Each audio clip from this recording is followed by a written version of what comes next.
Oswaldo Negrão, secretário-geral da Federação de Sindicatos de Professores e Professoras, Instituições Federais de Ensino Superior, Ensino Básico, Técnico e Tecnológico, Proinfes Federação. Senador Paim, representantes aqui da mesa, todos presentes aqui no Parlamento e aquelas que nos ouvem pela TV e pela Rádio Senado, um bom dia a todos e a todas.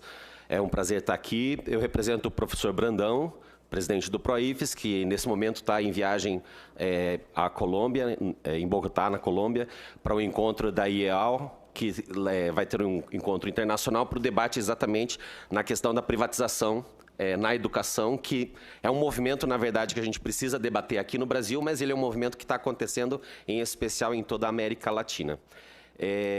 A questão da Seguridade Social é absolutamente urgente e importante. Agradecemos o convite e precisamos lembrar a todos que nos ouvem a questão da afronta da Constituição, da nossa Constituição Federal, né? A Constituição Cidadã, e que prezou, né, desde os anos 80, pela questão do fortalecimento do bem-estar social. Né, que hoje em dia a gente fazer a defesa da Seguridade Social, do bem-estar social, é algo que toma por si só já, a princípio, algo como se fosse pejorativo. Né? Em tempos em que a academia sofre ataques, né, e que aqueles que defendem a livre expressão também são aviltados do seu direito de fala, inclusive, nós precisamos trazer alguns elementos para o debate que podem contribuir para a reflexão daqueles que nos ouvem, em especial para a realidade social e econômica que a gente tem nos nossos 5.570 municípios. Porque o discurso de quem defende a reforma como ela está sendo construída ou desconhece ou não quer saber de fato o que acontece nos nossos pequenos municípios do interior, que é a realidade, né, da grande maioria dos nossos municípios que têm menos de 30 mil habitantes, é a grande realidade. Né? Eu falo de uma realidade que eu conheço do sul do país e também do Nordeste, porque eu sou paranaense, mas já estou há 20 anos morando, residindo e trabalhando no Nordeste, já sou do Paraná, né? Mas há 20 anos eu tomei a decisão de mudar para o Nordeste do país, então morei 9 anos em Recife e estou há 10 anos no estado do Rio Grande do Norte. E nessa perspectiva eu sou profissional da saúde, né? Sou um sanitarista e posso falar algumas coisas relacionadas com essa perspectiva da saúde, da educação e da necessidade da Seguridade Social como um bem que precisa ser defendido. A realidade das periferias das grandes cidades também, dos moradores de rua, a população carcerária e dos trabalhadores que estão na informalidade. Né? A gente tem acompanhado as notícias de um pequeno crescimento econômico do país, mas a grande realidade é que esse, né, pequeno crescimento se dá principalmente através da informalidade. E quem está na informalidade, a gente sabemos muito bem que não contribui para a Previdência Social. Ou seja, nós estamos alavancando o país sem a garantia de que esse trabalhador, num futuro próximo, possa, de fato, se aposentar. E, né, quando a gente vê um recorte para o processo de formação, né, que a universidade, hoje eu sou professor universitário da Universidade Federal do Rio Grande do Norte, e a realidade que a gente tem hoje é muito preocupante. Se a gente pensar na questão da taxa de desempregos dos nossos egressos, dos programas de pós-graduação, mestres e doutores, a gente tem uma taxa de desemprego de mestres e doutores no Brasil de 25%.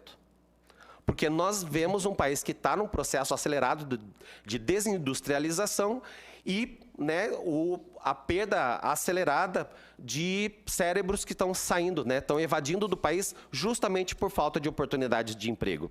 E, né, uma afronta, não só pela questão da Seguridade, da reforma da Previdência, mas também, né, pela desconstrução da imagem do professor.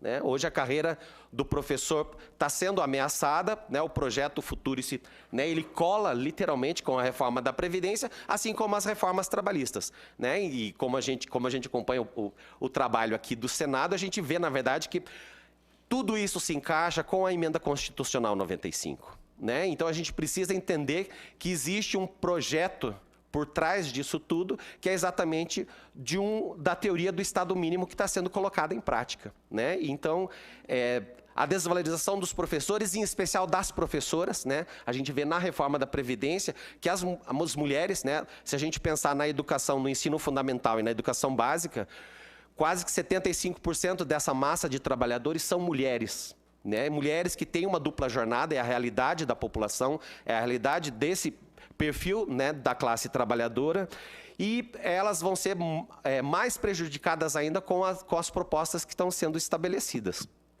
E nessa perspectiva, né, a gente precisa pensar também, né, em algumas homogeneizações que se faz quando se propõe essa nova reforma da Previdência, que é exatamente a questão do crescimento da expectativa de vida da nossa população, que é uma inverdade. Por quê? Porque a expectativa de vida crescente da população, você estabelecer isso numericamente e proporcionalmente, ela está relacionada com qualidade de vida. E a gente sabe que o empobrecimento da população é um fato que o IBGE já demonstrou nesses últimos anos. Então, nós vamos ter, sim, uma perda dos anos e das esperanças de vida ao nascer da nossa população com as propostas políticas e econômicas e sociais que estão sendo estabelecidas não só nesse governo, mas desde o governo Temer. Isso é um fato concreto, ou seja, a expectativa de vida naquele quadro, né, que foi muito bem mostrado aqui por Tiago, aquilo não é verdade, gente. A expectativa de vida, a esperança de vida ao nascer, ela vai decrescer muito aceleradamente. Então, aquele quadro 91, 95, enfim, ele não é fato. Isso não vai acontecer. A expectativa de vida das pessoas vai diminuir de uma forma bastante acelerada. Estudos já comprovam isso, isso já aconteceu no leste europeu, isso já aconteceu inclusive na Inglaterra pós-guerra. Em vários momentos a expectativa de vida desacelera quando você não estabelece parâmetros mínimos de qualidade de vida e de esperança de vida de toda a população. A informalidade é crescente e a arrecadação, de fato, vai diminuir. O que tem, né, outro problema que a gente tem nessa proposta? Sempre que houver um rombo, né, as alíquotas de contribuição podem aumentar. Ou seja, imediatamente, a própria realidade dos municípios... Eu entendi bem. Rombo Sim. Ou roubo? Os dois? Aí ele me faz falar com os dois. No caso, nós temos os dois grandes problemas que precisam ser enfrentados. Mas isso repercute também no Índice de Desenvolvimento Econômico, no IDH, dos pequenos municípios. Porque a gente sabe da realidade, eu vou falar da realidade do interior do Rio Grande do Norte, mas que rebate tranquilamente muito bem na realidade dos municípios do interior de Pernambuco ou dos municípios do interior do Paraná, de onde eu venho. Eu sou de uma pequena cidade do interior, Ibaiti, Norte Velho do Paraná, que tem um IDH muito próximo com a realidade do IDH dos pequenos municípios do interior do Nordeste. Porque muitas vezes, quando a gente pensa, né, sul, norte, regiões do país, a gente desconstrói, a gente tem uma realidade fictícia de que todo o sul, por exemplo, seja muito bem desenvolvido e que a gente não tenha pequenos municípios que sofrem, sim, com essa realidade social que está estabelecida. E a reforma da Previdência vai prejudicar ainda mais os pequenos municípios. Por isso que eu fico muito preocupado com alguns gestores municipais que estão defendendo essa reforma como se fosse uma solução imediata para os problemas dos seus municípios. E isso, quando a gente conversa com os trabalhadores que estão no interior, eles já foram prejudicados, por exemplo, com o fechamento daquelas 1000 agências bancárias do Banco do Brasil. Tem vários municípios do interior onde o segurado ele não tem onde sacar o seu dinheiro, porque as agências da Caixa Econômica também estão fechando, e inclusive as agências menores. Então, a gente tem a realidade de pessoas que recebem um salário mínimo ou recebem, inclusive, a Bolsa Família, que precisam entregar os seus cartões para que motoboys façam o saque em municípios vizinhos. Então, é uma desconstrução que está acontecendo numa velocidade tão acelerada e são tantas frentes que a gente precisa enfrentar, que a gente precisa, de fato, fazer essa união, concordo plenamente, precisamos ter uma frente ampla que debata a realidade social do pequeno trabalhador, do trabalhador rural, do pequeno professor, das universidades públicas também, dos hospitais universitários, né? Porque, de fato, concordo plenamente, o corte que já existe hoje nas universidades, temos a realidade concreta hoje estabelecida de alguns cursos de nível superior que já não estão podendo mais dar suas aulas, porque os terceirizados são os primeiros a perder. Como eles não têm um vínculo estabelecido, né, com o corte que o MEC estabeleceu para as universidades, algumas universidades estão com problemas sérios para o próximo mês, de pagar a conta de luz, de pagar a segurança, e inclusive, né, e sem dizer das bolsas, né, dos estudantes, bolsas de iniciação científica, bolsas da CAPES e do CNPq, que repercute assim, na pesquisa, no estímulo ao jovem estudante, na manutenção do estudante de baixo poder aquisitivo. A realidade, por exemplo, da UFRN, 60% dos nossos estudantes são de famílias advindas de famílias que têm até 2 salários mínimos como renda. Né? Então, a Seguridade Social, ela precisa ser defendida justamente pela questão do bem-estar social. Nós precisamos lembrar para a sociedade qual é a realidade que nós precisamos pensar para o Brasil daqui 20 anos e daqui 30 anos. Eu preciso fazer a defesa da minha categoria, assim como eu preciso fazer a defesa da minha cidade e de um projeto de nação. Que o que está posto aí, o governo que está aí e os ministérios que estão aí, não têm esse compromisso, certamente. Eles não conseguem fazer uma defesa se eles forem pensar na perspectiva de sustentabilidade, nem econômica, nem social, nem do bioma, né, como foi muito bem lembrado, mas a realidade também do bioma da Caatinga também está sendo totalmente devastado, assim como o Cerrado e assim como a Mata Atlântica, né, lá no Paraná, né, eu tenho essa perspectiva também de 40% das terras são devolutas e a gente ainda continua desmatando? Gente, pelo amor de Deus, a reforma agrária foi interrompida, hospitais universitários fechando e, ao mesmo tempo, a gente vai trazer, né, o sonho e a ilusão. Né, a gente lembra, há 2, 3 anos atrás, quando estava se debatendo a reforma trabalhista, qual era a perspectiva da reforma trabalhista? Não, vamos fazer a reforma porque, a partir da reforma trabalhista, nós vamos aumentar a empregabilidade. Qual é a realidade que a gente tem hoje? Passou a reforma, os direitos trabalhistas foram falar aumentados. em 10 milhões de novos empregos. Aumentou o desemprego. Saímos Exatamente. De 12 para 14. Ou seja, existe uma ficção que está sendo vendida dessa reforma da Previdência e se nós, né, não tivermos esse cuidado e essa união, né, ela provavelmente passa, mas certamente todos os trabalhadores e trabalhadoras, em especial as trabalhadoras, serão prejudicadas. Então, a realidade está posta e nós precisamos pensar exatamente em estratégias de defesa da Seguridade Social, em especial para aqueles trabalhadores e trabalhadoras, né, que tem na sua carteira de trabalho, tem a sua esperança de aposentadoria, porque é uma realidade, por exemplo, quando a gente vê o que a gente chama de uberização das relações de trabalho, as universidades privadas estão fazendo o quê? A realidade lá do Rio Grande do Norte. A única universidade privada que tem uma faculdade de medicina, nessas férias agora de julho, demitiu todos os professores, mestres e doutores. Por quê? Porque eles são caros. Ela cobra uma mensalidade de R$8.000, coloca 60 estudantes dentro de uma sala de aula e agora ela vai ter, no máximo, professores com especialização. Os mestres e doutores, todos foram demitidos.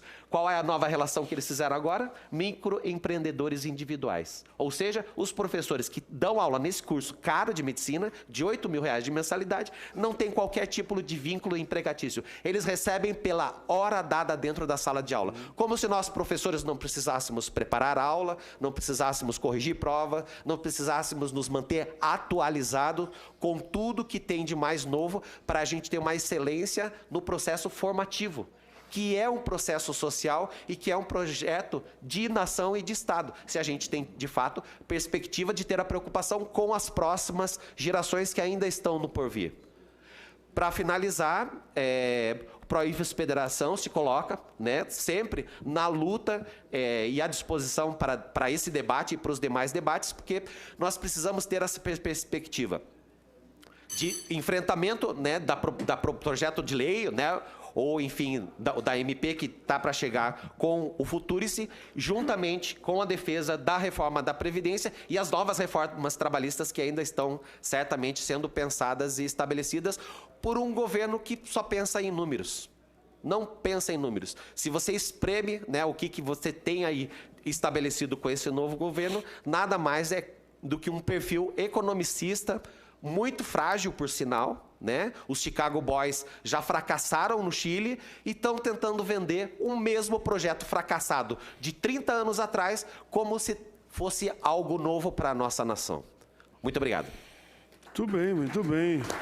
Muito bem, professor Oswaldo Negrão, secretário-geral da Federação dos Sindicatos de Professores e Professoras de Instituições Federais de Ensino Superior, Ensino Básico, Técnico, Tecnologia, Proinfes, Federação. Você disse no meio da tua fala, eu vou pegar essa frase, o objetivo aqui no Brasil é isso, salário hora. Você deu um testemunho aí. Eu venho há horas dizendo isso. Bom, o trabalho intermitente já é isso. Agora, a carteira verde e amarela é isso. E a reforma da Previdência que eles estão entabulando lá é isso. Eles querem que o trabalhador só tenha direito às horas trabalhadas e vai para casa e te vira. Quando eu precisar, eu te chamo, tu trabalha de novo. Esse é o projeto. E aí calcule como é que vai ficar a Previdência, inclusive, frente a isso. Lamentável. Agora vamos inverter. Os últimos são os primeiros são os últimos. Você vai ficar por último agora. Tem algumas perguntas que vocês receberam, eu vou ler ela aqui, para que todos saibam, e cada um escolhe uma ou outra para responder nas suas considerações finais. Vamos lá. Arielle Stopassoli, de São Paulo. Quais os artigos da CLT podem ser revogados com a reforma da Previdência? Eu acho que ela quer dizer que está uma coisa ligada com a outra, né? O prejuízo é comum. Primeiro foi a CLT, agora é da Previdência. Fernanda Maciel, do DF. O regime de capitalização desrespeita o princípio constitucional da solidariedade? Isso é uma pergunta interessante, porque capitalização vem aí. Queiramos ou não, tudo indica que eles vêm para isso. Se querem salário hora significa que cada um faz sua poupança. Cássia Regina, de São Paulo. A PEC 6 de 2019 é injusta, não acaba com os privilégios, retira direitos, destrói o sistema previdenciário, penaliza o povo, deve ser rejeitada. Marcelo Martins, do Espírito Santo. Após promulgação, a reforma tem que ter o período de vocatio legis. É isso, né?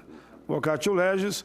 Por que tirar da PEC número 6 esse período mínimo de adaptação? Paulo Fernando, do Rio de Janeiro.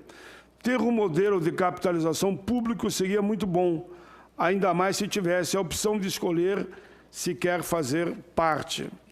Ele fala aqui capitalização desde que o cara possa escolher. Quer ficar no regime geral? Isso existe no Brasil. Até o 5.900 é o regime de solidariedade, ou seja, a repartição. Daí para frente, cada um faz o que quiser. Pode fazer qualquer tipo de poupança. E capitalização não é uma poupança, mais nada que isso. Poliana Oliveira, da Bahia.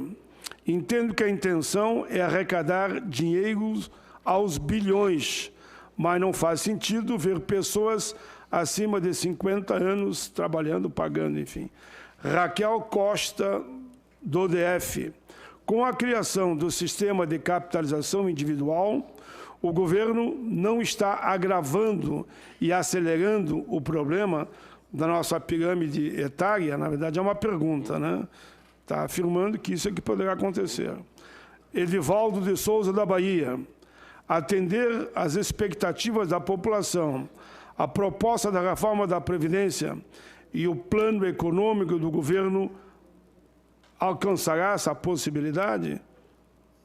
Vou repetir. Atender às expectativas da população, atender. A proposta da reforma da Previdência e o plano econômico do governo alcançará essa possibilidade? Para mim, é o risco zero de acontecer, não vai acontecer. Bom, mas vamos lá. Começamos com você, Oswaldo.